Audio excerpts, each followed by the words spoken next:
Welcome to Reel Outdoors. Captain Adam Knudsen from Hiatus Charters here. Got a great group of guys with me today.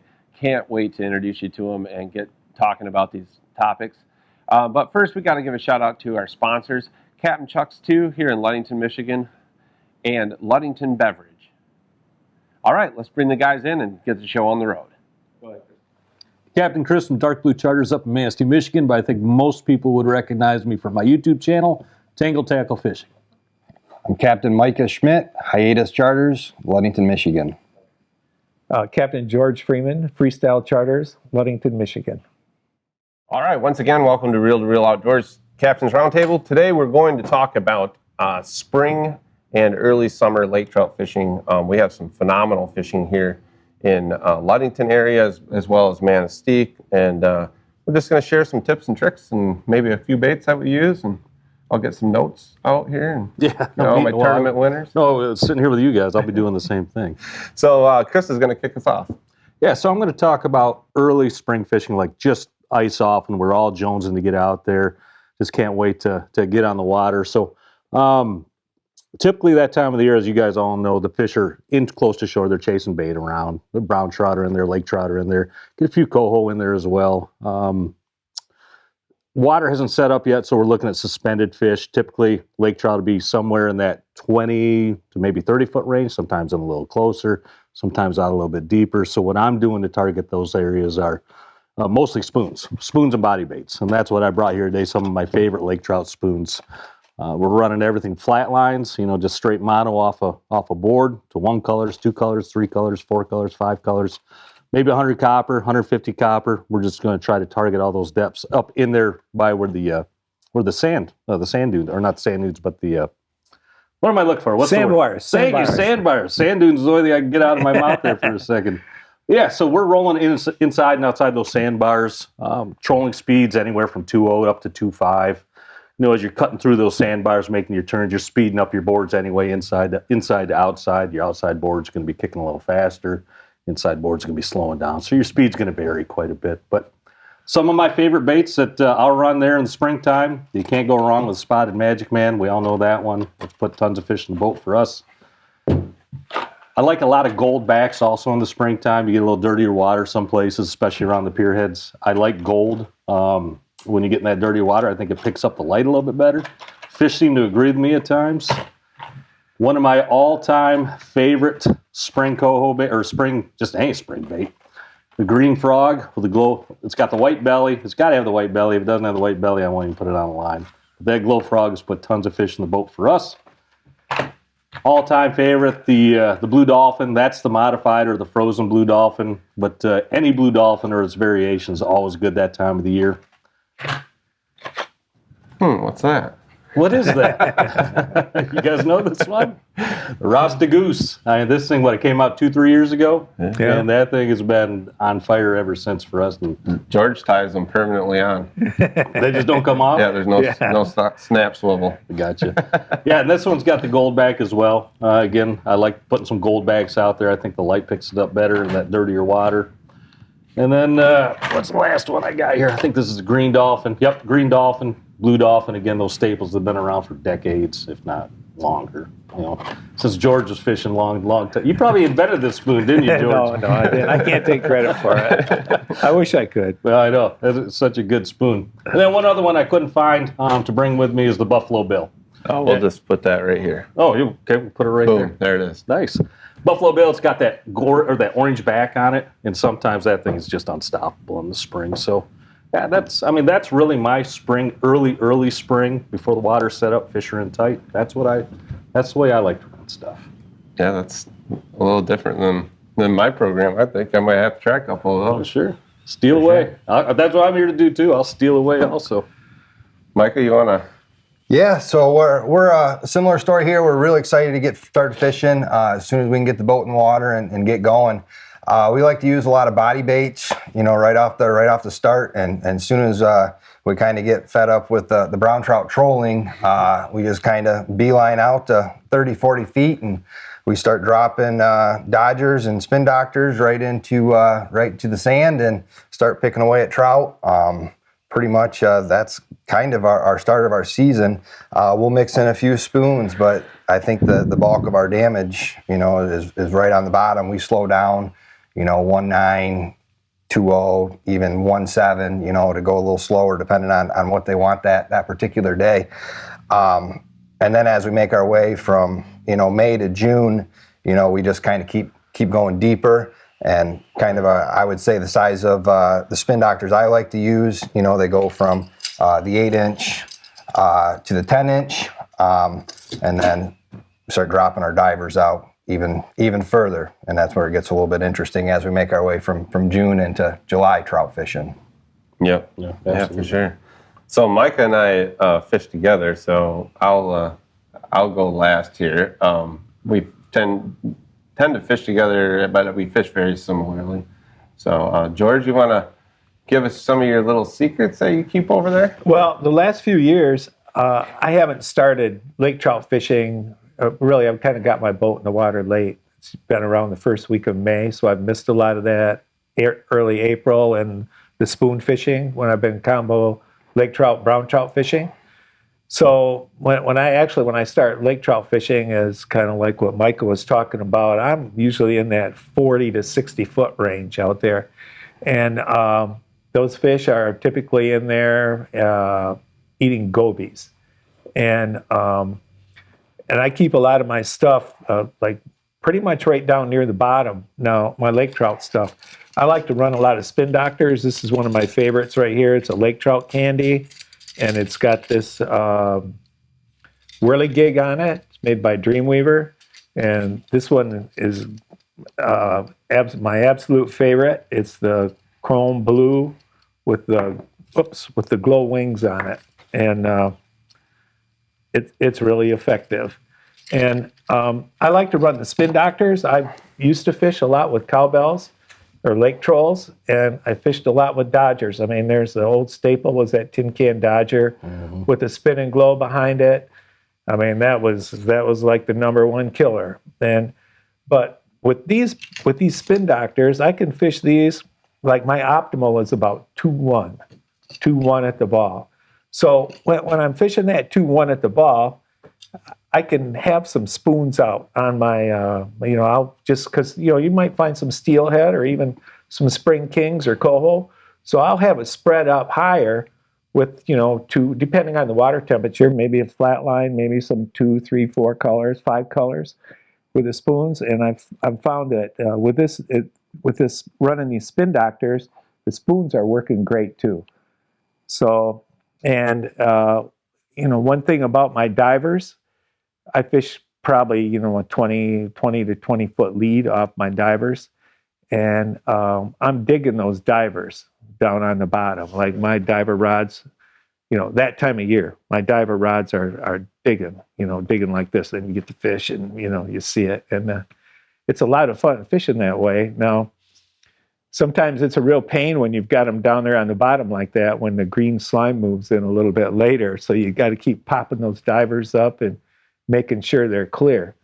Now, one thing on this rig right here, these come just in a package and you have to rig them yourself.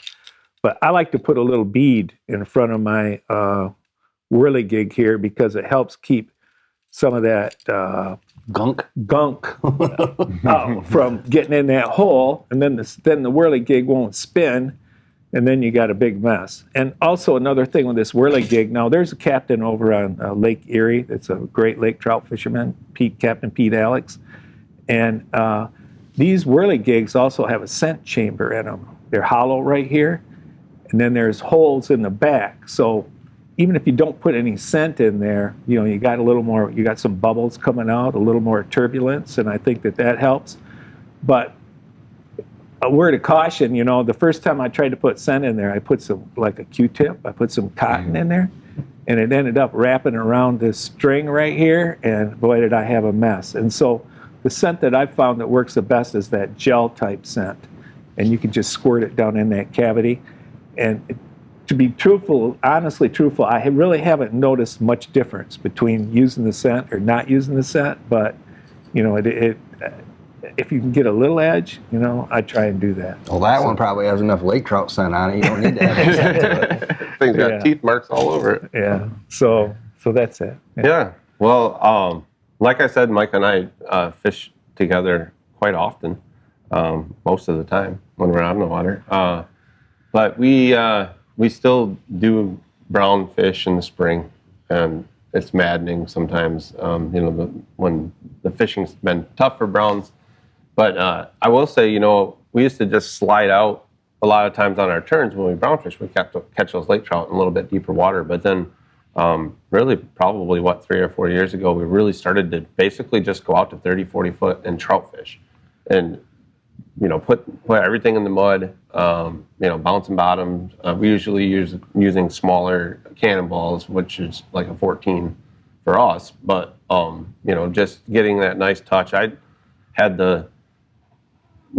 don't even know how to word it. I was lucky enough to learn how to trout fish really from George, and I learned a lot from George about trout fishing, and got to go out there and see how they did it, and with the divers, digging divers, and bottom, bouncing bottom with and that was all Dodgers and only was using spin doctors. I think the spin doctor thing it's just they're so speed tolerant.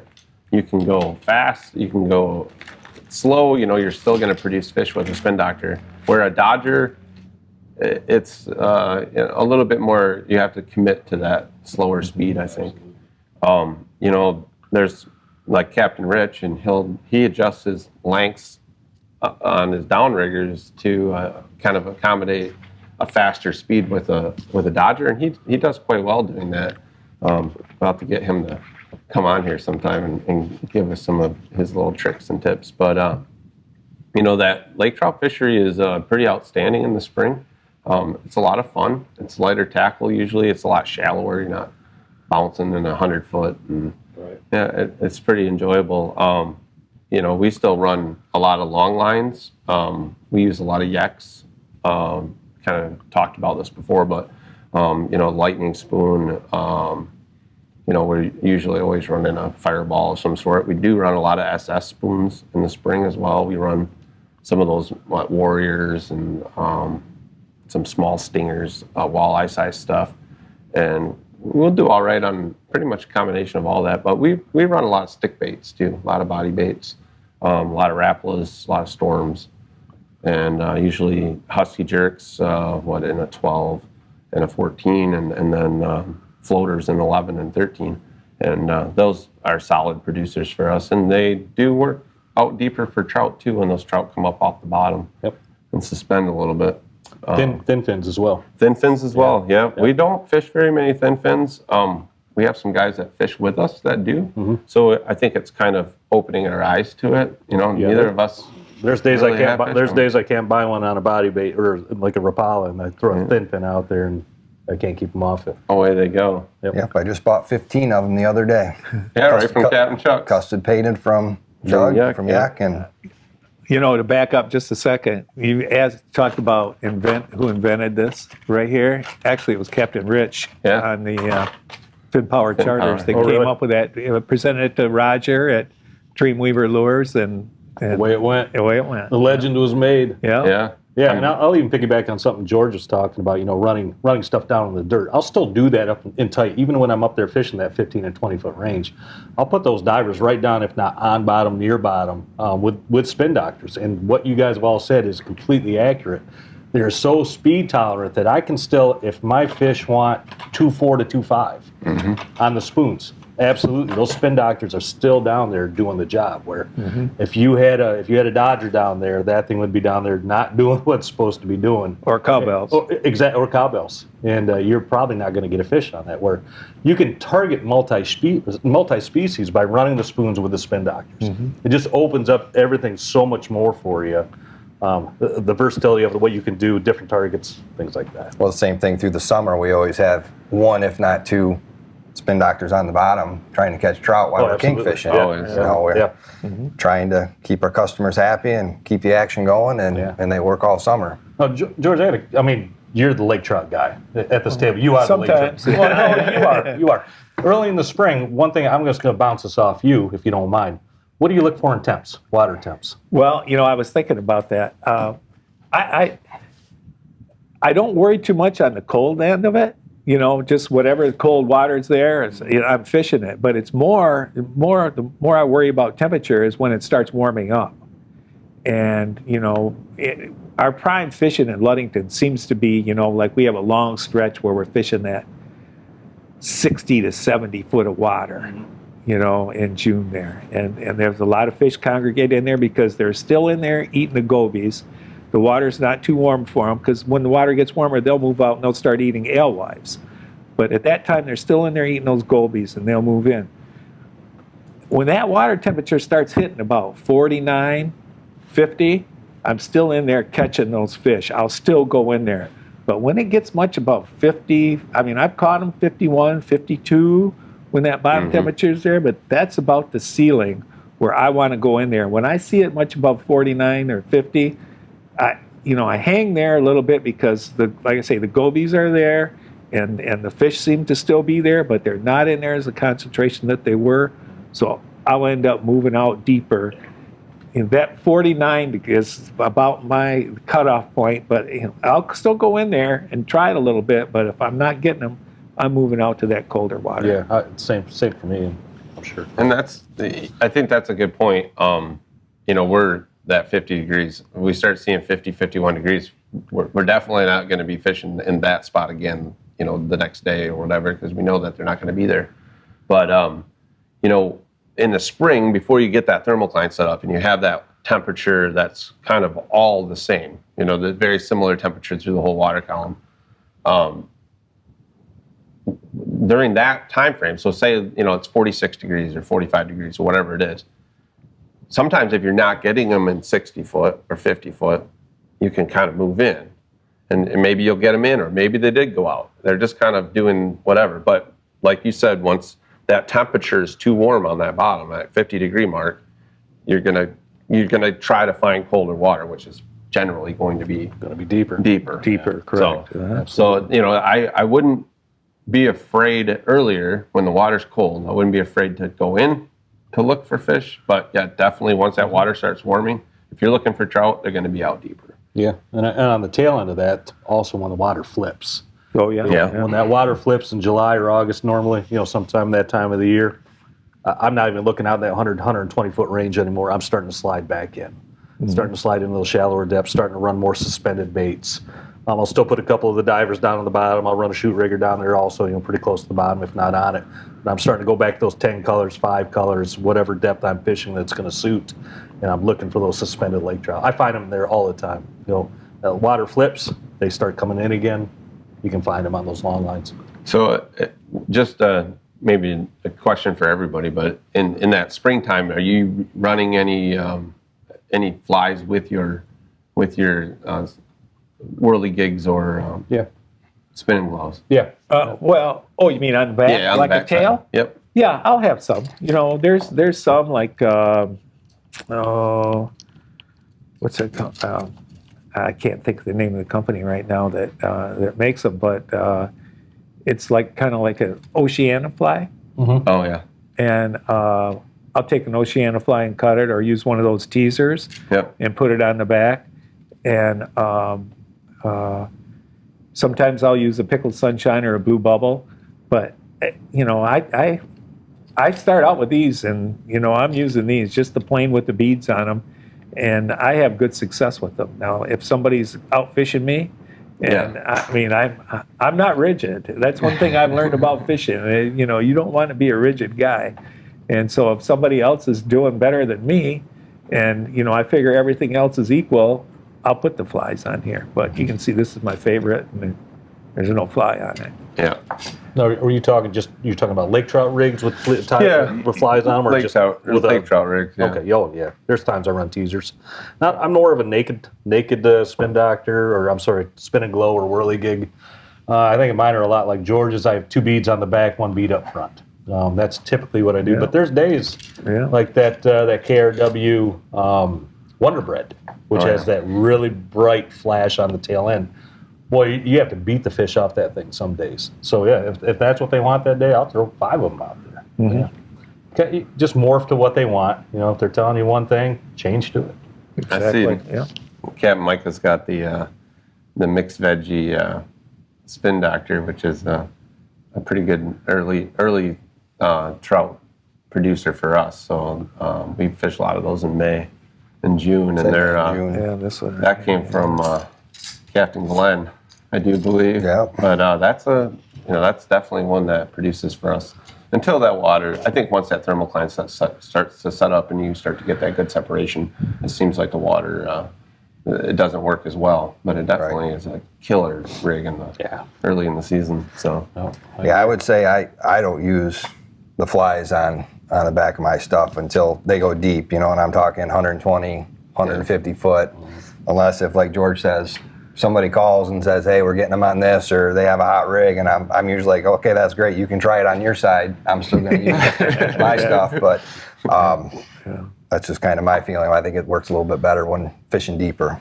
I will say, fishing with Micah every day, that there's basically an out and down, it's the same rig every day for him, and he catches fish on it every day. Confidence. I mean, it doesn't. I kind of play around with my out and down, what I put on there for trout, but if you got something that works, you gotta let it fail you. I get pretty tough to pull something off as well. It can fail you, and still the next day you're probably going Probably gonna go right back to it. Hey, did you run that? Well, I haven't ran it today. But anyways, I hope that you picked up some pointers to get out in the springtime when you're waiting for those kings to show up. If you're up here in this part of the lake, or if you're looking for browns and want a little bit of action, don't be afraid to go out there and drop your stuff down and get some of those lake trout. And I tell you what, springtime lake trout, their table fare is pretty phenomenal. Yeah. And you definitely, we do some deep fried lake trout that's pretty killer. Yeah. So, but anyways, I hope that you found some good information in this episode, and cheers. Have a great day.